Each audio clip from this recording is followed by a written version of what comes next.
Good morning, good afternoon, and good evening, whenever you are or wherever you are. Let's get the fun started. How do computers get drunk? They take screenshots.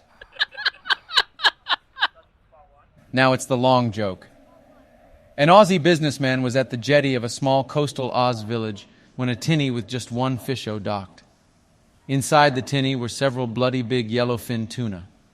The Aussie complimented the fisho on the quality of his fish and asked how long it took to catch them. The fisho replied that it only took a little while. The Aussie then asked why didn't he stay out longer and catch more fish.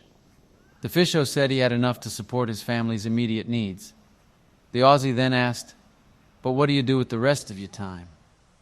The fisho said, "I sleep in, fish a little, play with me kids, take a kip with me missus, Sheila, take a stroll into the village each arvo where I have a cold one and strum the guitar with me mates.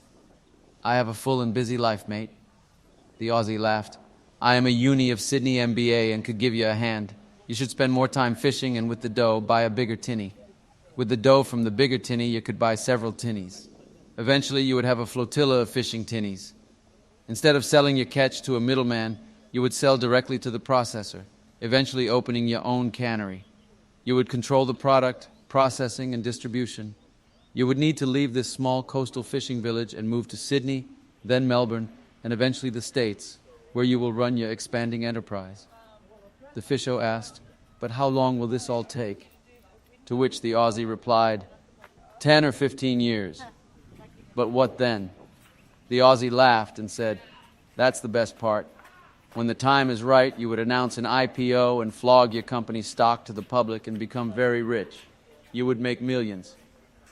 "Millions? Then what?"